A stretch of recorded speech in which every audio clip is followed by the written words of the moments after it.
She tried to kill me, Your Honor. Multiple times. My stepmother's voice cracked in the courtroom. The words hit me like ice water. I sat frozen in the defendant's chair, watching my daughter clutch that diary, the one that had supposedly burned in our house fire 15 years ago. Sarah's tears looked so genuine, even I almost believed them. The jury leaned forward, captivated by her performance. How had we gotten here? Just 6 weeks ago, I was planning Sarah's college graduation party. Now I faced attempted murder charges, with my own daughter as the star witness against me. The diary felt wrong the moment Sarah presented it. The leather cover was too new, the pages too white, but the handwriting, God, it looked exactly like mine from 20 years ago. Every loop, every slant, perfectly mimicked. Someone had studied my old letters, my grocery lists, everything. The dedication was terrifying. The prosecutor held up a page. Mrs. Henderson, is this your handwriting? I wanted to scream that it was fake, but my lawyer touched my arm. We'd already tried that defense. The handwriting expert had authenticated it with 98% certainty. How do you fight science when it's been corrupted? How do you prove innocence when the evidence has been manufactured with such precision? Judge Morrison called a recess. As people filed out, I caught Sarah's eye. For just a second, her mask slipped. A tiny smile played at her lips before she resumed her devastated daughter act. My stomach churned. When had my baby girl become this calculating stranger? The bailiff escorted me to the holding room. Through the small window, I watched Sarah and my stepmother, Diane, embrace in the hallway. They whispered urgently, heads close together. Diane handed Sarah something small.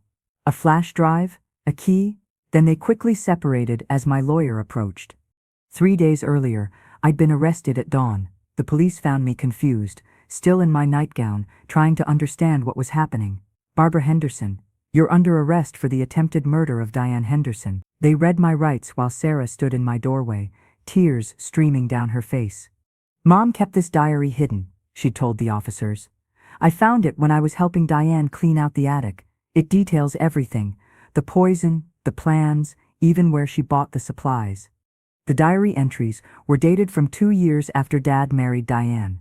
According to these fictional pages, I'd been slowly poisoning her coffee with antifreeze. I'd supposedly written about watching her get sicker, about my fury that Dad had replaced my mother so quickly. The entries were detailed, emotional, convincing.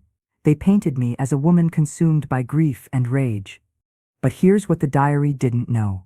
I was in rehab during those months. A fact I'd hidden from everyone, including Sarah. Dad had helped me check in under a false name to protect my teaching career. The records were destroyed in a flood 5 years ago. The perfect alibi, erased by nature. Diane had moved in just months after Mom's death from cancer. I'll admit I resented her at first. She was everything Mom wasn't: young, blonde, bubbly. Dad seemed hypnotized by her. But poison? Murder? The thought had never crossed my mind. I'd been too busy battling my own demons with alcohol, trying to numb the pain of losing Mom. My lawyer, Jim Brennan, entered the holding room with a grim expression. The judge denied our motion to exclude the diary. He says the handwriting analysis makes it admissible. Jim, I was in rehab. You know this. Without documentation, it's just your word. And Sarah's testimony about finding the diary is compelling. She's very convincing on the stand. She's lying. The words tasted bitter. My own daughter is lying. Jim pulled out his legal pad. Let's go through this again. When did Sarah and Diane become close? I thought back. About a year ago, Sarah was struggling with student loans, and Diane offered to help. They started having lunch together, shopping trips. I was grateful. I thought Diane was being kind. And when did your relationship with Sarah change? 6 months ago, she became distant, critical. Every conversation turned into an argument about money, about the house Dad left me instead of Diane. She kept saying it wasn't fair, that Diane deserved more after everything she'd endured. The truth was messier. Sarah had asked me to mortgage the house to pay off her student loans, nearly $200,000 from her Ivy League education. When I explained I couldn't, that the house was my only security, she'd exploded. "You're just like the diary says," she'd screamed. Selfish, vindictive, holding on to things that aren't even yours. That should have been my first warning. How did she know what the diary said before she'd found it? Back in the courtroom, the prosecution called their next witness, Dr. Martin Hayes, the emergency physician who treated Diane 5 years ago for mysterious symptoms. The patient presented with nausea, confusion, and kidney problems consistent with ethylene glycol poisoning, he testified. I remembered that incident differently. Diane had been drinking heavily at a Christmas party, mixing wine with her prescription medications. She'd laughed about it later, called herself a lightweight. But now, transformed by testimony, it became evidence of my murderous intent. Sarah took the stand again after lunch. She wore a conservative black dress, her hair pulled back, looking every inch the grieving daughter. I never wanted to believe it, she said, voice quavering. But the diary entries match exactly with when Diane got sick. Mom had access to her food, her drinks. They lived in the same house. The prosecutor nodded sympathetically. What else did you find in your mother's belongings? These receipts. Sarah held up faded papers for antifreeze, multiple purchases during the time period described in the diary. I sat up straighter. Those were receipts for my car. I'd had a leak in the radiator, had to refill it constantly that winter. But taken out of context, presented with theatrical flair, they looked damning. My lawyer cross-examined her, but Sarah had been well prepared. Every question was met with a careful answer, often accompanied by tears. She spoke about her love for me, her anguish at discovering my dark secret, her duty to justice. The jury was mesmerized. During the afternoon recess, I made a decision. Jim, I need you to check something. Sarah's student loan documents, specifically who's been making payments. He looked puzzled but agreed. What are you thinking? Just check, and find out if there's been any large transfers to Sarah's accounts recently. That evening in my cell, I replayed every interaction from the past year, Sarah's sudden interest in family history, her questions about the house fire that destroyed our photos and documents, her insistence on helping Diane organize the attic. The pieces formed a picture I didn't want to see. The next morning brought a revelation. Jim arrived early, excited. You were right. Sarah's loans, $50,000 paid off last month. The money came from an offshore account, routed through 3 banks. We're trying to trace it, but it'll take time. We don't have time. The jury's ready to convict. There's more. I found Sarah's creative writing samples from college. Barbara, she specialized in historical fiction. Her thesis was on forensic linguistics, specifically how to recreate authentic-seeming historical documents. My heart sank and soared simultaneously, proof of capability, but not of guilt. Court resumed with Diane returning to the stand. She delivered her performance flawlessly, describing years of illness she now attributed to my poisoning attempts. I thought it was stress, she said. From dealing with Barbara's hostility, I never imagined she was actually trying to kill me. That's when I noticed it. Diane's tell. Whenever she lied, she touched her wedding ring, spinning it exactly 3 times. She was doing it now, as she described symptoms she'd never had, fears she'd never expressed. During lunch, I cornered my lawyer, put me on the stand.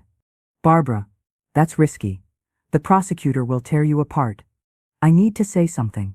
The jury needs to hear my voice. That afternoon, I testified. I talked about my mother's death, my struggle with alcoholism, my journey to sobriety. I admitted resenting Diane initially, but explained how we'd found peace over the years. I described the real woman behind the fake diary's villain, a teacher who dedicated her life to children, who'd never raised a hand in violence. The prosecutor attacked immediately. Mrs. Henderson, this diary is in your handwriting. Someone copied it. My daughter studied forensic linguistics. She knows how to recreate writing styles. That's quite an accusation against your own child. Yes, it is. I looked directly at Sarah. I don't know why she's doing this, but she is. Sarah's composure cracked slightly. Her hand moved to her phone, typing something quickly. Diane's phone buzzed immediately. They were communicating, coordinating. The prosecutor continued, holding up the diary. You wrote here about wanting Diane dead. I never wrote that. That diary burned in a house fire 15 years ago. Convenient, isn't it? No way to compare it to the original. That's when it hit me. Actually, there is. Sarah, you remember Mr. Patterson? My colleague who died 3 years ago? Sarah's face paled. What about him? He was writing a book about grief and recovery. I gave him copies of several diary pages for his research. His widow still has his papers. The courtroom buzzed. The judge called for order. Sarah and Diane exchanged panicked looks. The prosecutor objected, but the judge was interested. We'll recess until tomorrow. Defense, if you can produce these copies, we'll examine them. That evening was the longest of my life. Jim worked frantically with Patterson's widow, who lived 2 states away. She was elderly, confused, but willing to help. Her nephew drove through the night with boxes of her husband's research materials. Morning came with drama. The courthouse was packed, word having spread about the potential evidence. Jim met me with dark circles under his eyes, but triumph in his smile. We found them. 3 pages from your original diary. The writing is similar but distinctly different from the prosecution's evidence. In court, our handwriting expert testified, these are clearly 2 different documents. The original diary shows natural variation, emotional inconsistency, authentic pressure points. The alleged diary is too perfect, too consistent. It's an excellent forgery, but still a forgery. The prosecutor scrambled. This doesn't prove the defendant didn't write the second diary as well. But doubt had been introduced. The jury looked unsettled.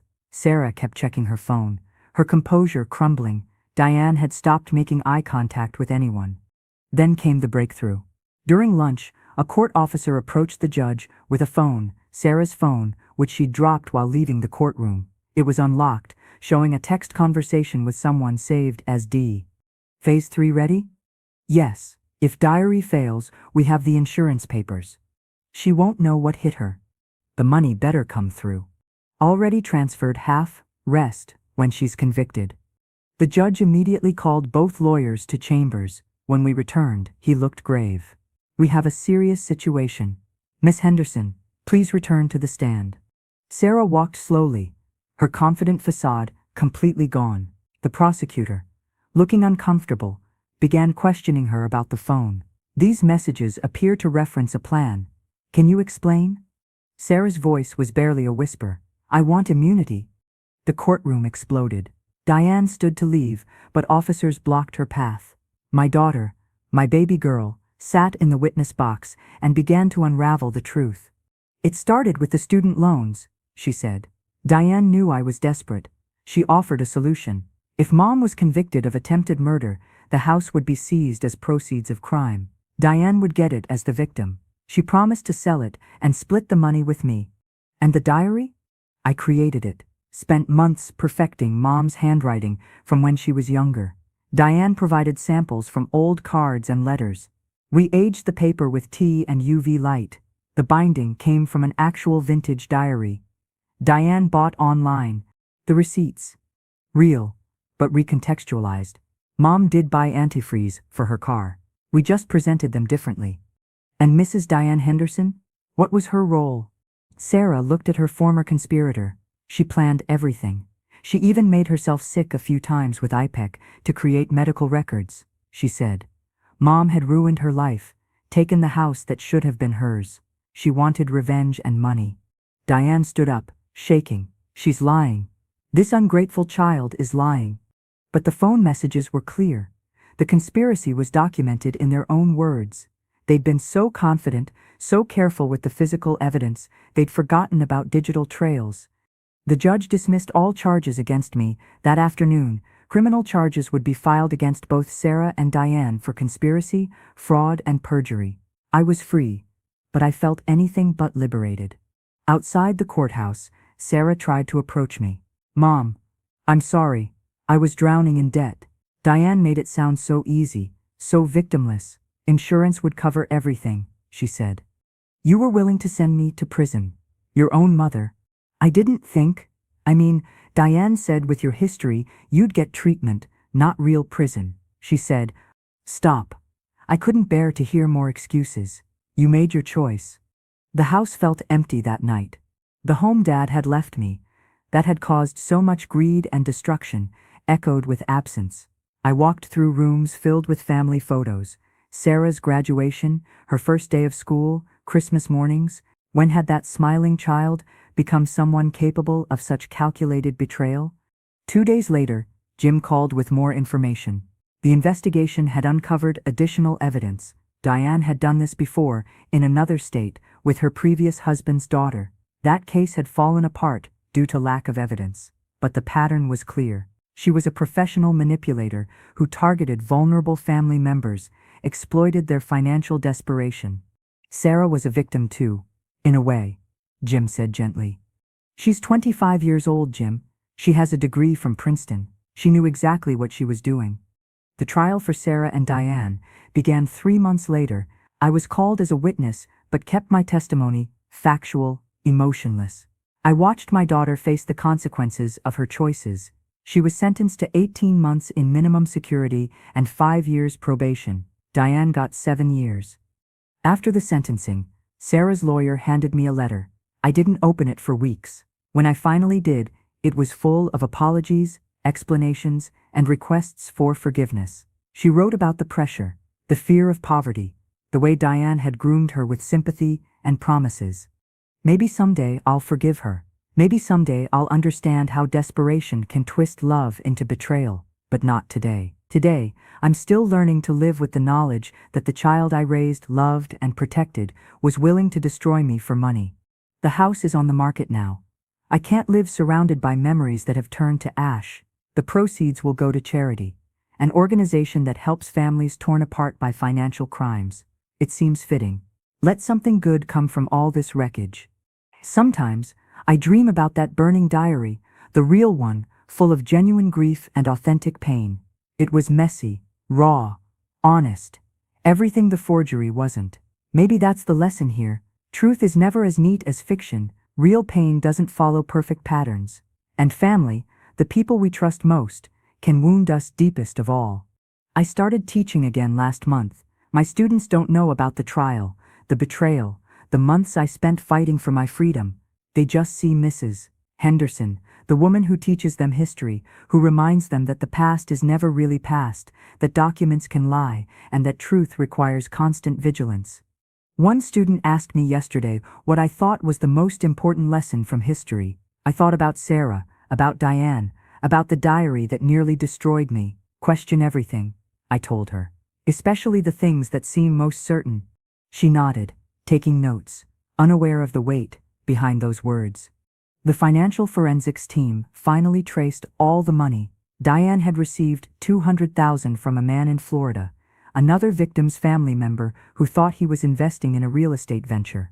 The web of lies stretched across 3 states, involving at least 5 other families. Sarah was just the latest recruit in a long con game. Last week, I got a call from Diane's first victim's daughter. She wanted to apologize, to warn me earlier, but she'd been too ashamed. Her mother had gone to prison for attempted murder based on planted evidence. She'd died there innocent, while Diane collected life insurance. I should have spoken up, she cried. When I heard about your case, I knew the same pattern, the same type of evidence. You couldn't have known she'd do it again. But I suspected. I always suspected. We talked for hours, 2 women bound by an unusual grief, the mourning of trust itself. She told me about rebuilding her life, about learning to love again, despite the betrayal. It gave me hope. The next morning, my doorbell rang. An elderly woman stood there, Patterson's widow. I wanted to thank you, she said, for remembering my husband's work. It mattered, even after he was gone. I invited her in for tea. We sat in my kitchen, 2 women who'd lost different things, but understood grief. She told me about her husband's book, still unfinished. He'd wanted to explore how people rebuild after loss. Your diary pages were his favorite, she said, so honest about the anger stage of grief. I was angry, I admitted. At my mother for dying, at my father for moving on, at myself for falling apart, but never homicidal. Robert knew that. He said your words showed someone fighting to heal, not to harm. After she left, I pulled out a fresh notebook. Maybe it was time to write again. Not a diary this time, but something else. A record of survival, of betrayal, and its aftermath. Words that couldn't be forged because they carried the weight of lived experience. I began, trust is a luxury I can no longer afford. Then I crossed it out. Too bitter, too final. I tried again. My daughter taught me that love and betrayal can wear the same face. Still not right. Once more, this is a story about the lies we tell and the truths that save us. Better, I kept writing. The weeks turned to months. Sarah served her time, sent letters I didn't open. Diane filed appeals that went nowhere. I taught, wrote, and slowly rebuilt a life without the family I thought I had. Then, yesterday, clearing out the attic, I found something that stopped me cold. A birthday card from Sarah, age 7. Mommy, you're the best mommy in the whole world. I love you more than all the stars. Her childish handwriting, nothing like the perfect forgery she'd created. I sat on the dusty floor and finally cried, not for the woman Sarah had become, but for the child she'd been, for the love that had existed before money and manipulation poisoned it, for the family we'd lost to greed. The card is on my desk now, next to my laptop where I'm writing this story, a reminder that love existed once, even if it couldn't survive what came after, that truth matters, even when lies seem more powerful, that sometimes the only way forward is to document the damage and keep moving. Tomorrow, Sarah gets released. She'll go to a halfway house, start community service, try to rebuild. Part of me wants to be there, to offer support despite everything, but I won't. Some bridges, once burned, can't be reconstructed from ash. Instead, I'll teach my classes, tend my garden, and continue writing. I'll build a life defined, not by betrayal, but by survival. And maybe, someday, I'll open one of her letters. Maybe I'll find a way to forgive. Or maybe forgiveness isn't the point. Maybe the point is simply to continue, to refuse to let betrayal be the end of the story. If you ever face a moment where someone you love becomes unrecognizable, remember this: you are not responsible for their choices. You can love the person they were while protecting yourself from who they've become. And sometimes, the greatest act of love is letting go. The diary that almost destroyed me was a fiction, but this story, this pain, this survival, this is real. And unlike forged handwriting, truth has a way of revealing itself, even if it takes time, even if the cost is everything we thought we knew about love.